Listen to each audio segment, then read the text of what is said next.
Okay, so as you may know, Tua Tagovailoa has just been named the starter of the Miami Dolphins.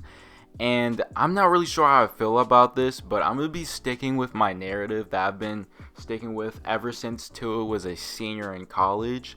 But right before we get into that, man, make sure you guys smash that subscribe button, man. You guys have been smashing the subscribe button. Thank you guys so much. I'm continue to come out with these great banger videos, man. If you're wondering about the fantasy content will now be on my TikTok.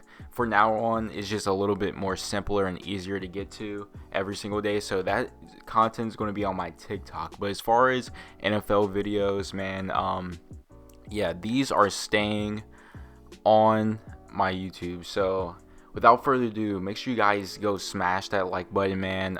Let's try to hit 20 likes this video, man. And yeah, man, let's get right into the video.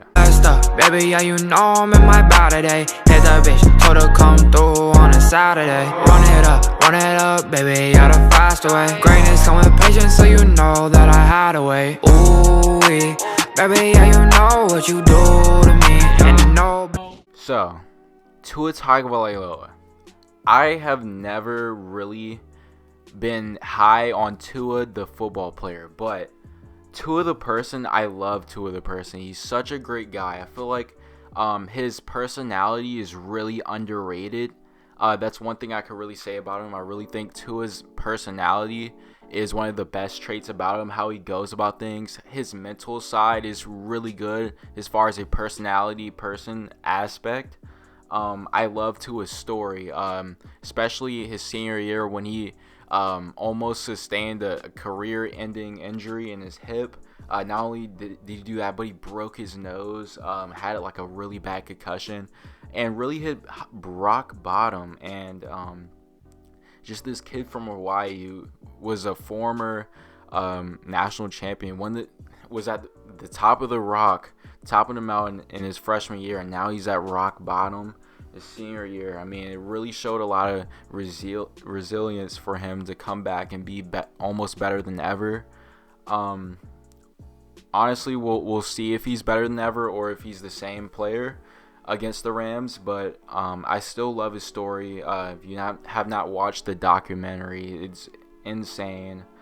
Tua is such a great person. I hate to criticize his game, but I really do see a lot of flaws in how he plays, and I really don't think it'll work out as far as succeeding in the NFL. Now, there are things that I feel like I could be wrong about, like that I could be proven wrong by. There are factors, but I'll get into that. But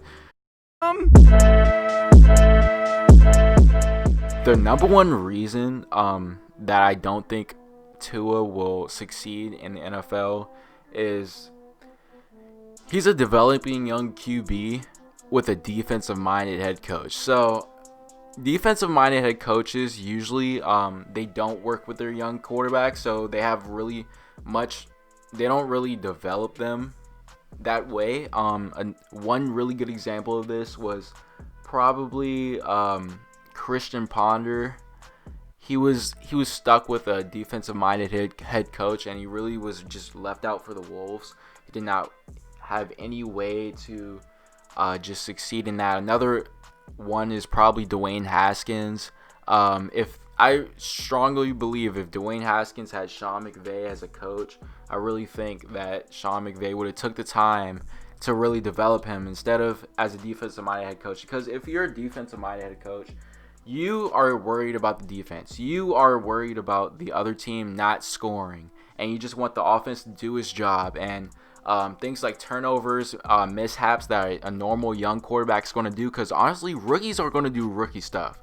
People expect these rookies to be insane their first year, win the Super Bowl, win MVP. Like, no, I don't never set a high bar for a rookie because it's their first time ever playing the NFL. They're going to make a ton of mistakes, a lot of mistakes, and that's a good thing because they're going to learn. As long as they're learning from all those mistakes their rookie year, it's a really good thing. But a defensive-minded head coach does not see it that way. Instead of trying to go develop your young quarterback, instead they're trying to just not lose the game.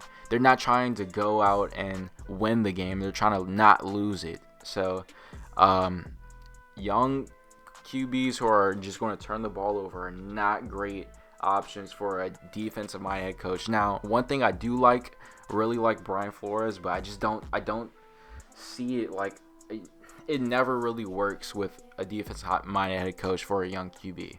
Secondly, the second reason why I really think he won't succeed is he has a scrambling play style, but he's not really that athletic. So Tua really he thrives himself on trying to extend plays and trying to make bigger plays out of nothing, and he's trying to be like a mobile playmaker. Like he tries to scramble out the pocket a lot. That's a great play style, but the thing is, physically and athletically, I don't think he's that equipped for it, and that was a big downfall, especially his senior year. And that was also a reason why he probably got hurt, because he wasn't fast enough to scramble away from defenders, and that's really going to hurt him. If he's not able to get away from defenders and he has that type of play style, he's not just going to sit in the pocket. That's really, really bad. So I don't feel like he's gotten any much faster. I don't see Tua as a mobile quarterback whatsoever. He is definitely his skill set is definitely based in the pocket, but himself in his mind, he values himself as a dual threat, which makes no sense to me.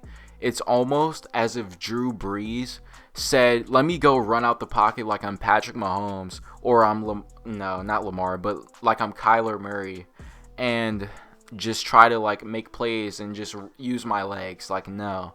I really think Tua has a Drew Brees type of play style. I don't think he is Drew Brees, but I think he has that same type of play style. So if you try to be more athletically, if you try to play more athletic than you already are, I really feel like that's a huge downfall, and I just don't see it succeeding. The third reason, Fitzpatrick is fun, but he's a really overrated mentor. Everyone's like boasting about Fitzpatrick being his mentor, like he has one of the best mentors ever. Like, honestly, I'd rather have like at least an elite quarterback as a mentor or something. Like, Jordan Love's got it made. He has Aaron Rodgers, and as much as I hate Aaron Rodgers, he is an elite quarterback. But Fitzpatrick, he's a career pretty much backup that's gotten lucky to start because either his starter that was in front of him either got hurt or he played his way out of the job. So he's a super overrated mentor. Yes, he's a fun guy. He's fun to watch, but I feel like we take the Harvard grad stuff and the huge score that he got on the combine test, the Wonderlic test, and we take that out of context, and we take his fun career out of context, and really think that he's learning top tier stuff. I really don't think so. I think he will learn a lot more from like Drew Brees or Tom Brady or even like Russell Wilson or something like that. Like, I don't feel like Fitzpatrick is that good of a mentor as people advertise. Obviously, he's going to be a good mentor. Obviously, he's been places, but he's overrated as a mentor. That's the thing. You can still be a good mentor, but still be overrated. People act like he's probably the best mentor in the league, which is far from the truth. The fourth reason, he doesn't really have one really good trait. So Tua doesn't really have one thing that he's super good at. Like, he's not super fast, or he doesn't have the strongest arm, or he's not the most accurate quarterback ever. That's the thing that I'm really scared about, that he's just good at every aspect except for obviously like speed and athleticism. I don't think he's that athletic, but I mean, he doesn't really have one straight. Like, at least Josh Allen out of all the years that he's thrown for under 50% completions, at least he has a super strong arm. That, even though it's to a fault sometimes because he overthrows guys and makes a really bad throws, but it seems like he's progressing a little, at least he has a trait that people can build on. He's not just like, let's see, he's just not like Mitch Trubisky, okay, where he didn't really have a certain type of trait that everyone liked. And like Mitch Trubisky coming out the draft really didn't have a certain type of trait. His biggest trait coming out the draft was literally that he was pro ready, which to this day I don't understand, because Mitch Trubisky only played that 1 year at North Carolina, so I don't understand how people thought he was pro ready. If he was pro ready, he would have been really good and consistent each year of a 3-year to 4-year college career. It's beyond me, but at the end of the day, Mitch is, I'm not comparing him to Mitch at all. I think he's much better than Mitch Trubisky. Mitch Trubisky to me is the worst quarterback in the NFL, even worse than Dwayne Haskins, because at least Dwayne Haskins shows like some pieces that you would think that you could build on and make him a better quarterback. Mitch does not, but Tua, he just doesn't have a certain type of trait that I really see, or that anyone sees, that he's super really good at. Even like Kyler had a strong arm. He was really quick, and his movement in and out of the pocket was really precise and well taught. Like, that was one thing coming out with Kyler. Baker, he was like super accurate, and his footwork was insane.